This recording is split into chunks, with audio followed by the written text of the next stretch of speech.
Hickman e mais desdobramento da história envolvendo, é claro, o processo de Ana Hickman e o seu ex-marido Alexandre Correia. Foi o seguinte, nós temos duas informações. A primeira, gente, que a Ana Hickman se pronunciou depois que ela foi acusada de planejar um golpe contra o ex-marido. Pois é, olha só o que estava circulando, né, gente? Alguns portais estavam falando que há um bom tempo a Ana Hickman estava tentando já se livrar do ex-marido, portanto Alexandre Correia, e que no caso o que aconteceu é que tudo teria sido arquitetado pela Ana, toda a situação como se fosse uma grande manobra mesmo, uma coisa, um plano de vingança que ela planejou mesmo contra o marido. Isso eu vi, assim, eu posso estar enganado, Heitor, mas quem eu vi falando muito disso, se eu estiver enganado, ele que me desculpe, mas foi o Feltrin, né? Foi mesmo, ele mesmo. Ricardo Feltrin, né? Ele que levantou essa teoria, né? Essa hipótese nas redes sociais. Gosto e muito aí, dele. gente, a assessoria da Ana teve que se manifestar, né? Porque as pessoas começam a veicular essa informação, começam a questionar a própria Ana nas redes sociais.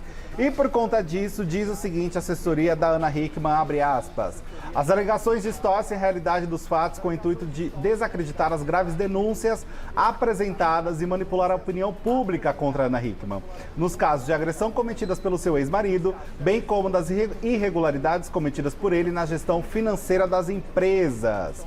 Segue dizendo, o trabalho de uma perícia técnica e renomada está sendo desenvolvida desde novembro de 2023, onde foram elaboradas consistentes pareceres que estão sendo anexados aos autos nas medidas em que estão sendo concluídas. Ou seja, a assessoria nega esse tipo de acusação de que ela estaria organizando essa vingança antes de ter acontecido o fatal episódio, né? Que foi em novembro do ano passado, da agressão que aconteceu, onde todo mundo passou a ter a ciência dessa história, então ela nega essa situação toda. Por fim, ainda sobre Ana Hickman e Alexandre Correia, o que aconteceu é que ontem saiu uma notícia também falando que o casal, agora ex-casal, foram intimados a quitar uma dívida para evitar penhora dos bens e que, no caso, eles teriam 72 horas apenas para quitar uma dívida de quase 800 mil reais. E que se não quitasse essa dívida, teriam então a penhora dos bens. Qualquer tipo de bem nesse caso entra, né? Sim, acho qualquer que coisa sim, que está no nome do casal, tanto por parte dele quanto por parte dela. Mas a assessoria da Ana Hickman se manifestou também sobre essa história, afirmando que não recebeu nenhuma intimação ainda da justiça dessa possível penhora de bens, que não chegou para ela, digamos, o ofício, né? Cobrando essa dívida que é relacionada a um dos bancos que eles estão devendo. Ah, é em relação a um dos bancos? Isso, tia, um dos bancos, porque são vários, né? É uma das dívidas, Uma essa das só, dívidas. né? Essa Uma só. das Tem menores, um monte, inclusive. É verdade. Que ela está devendo 40 milhões.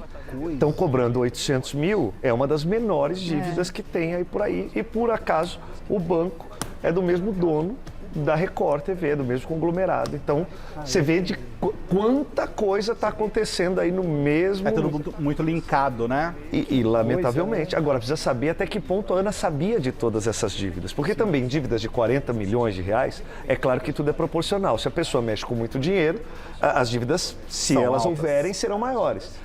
Mas até que ponto a Ana sabia, ou se ela não sabia de nenhuma dessas dívidas, porque, cara, é muito dinheiro. Muito, né? Mesmo a gente falando dos salários astronômicos da televisão, quando você chega e fala, olha, você tem que pagar 40 milhões de reais, cara, é muito. Pode, né? E devendo os 40 milhões, porque o juro em cima de juro... Não para. Não para. Não para. E pela declaração dela, pelo menos a primeira, né, ela sempre bateu nessa tecla dizendo que ela cuidava do artístico, né, e ele da administração, né?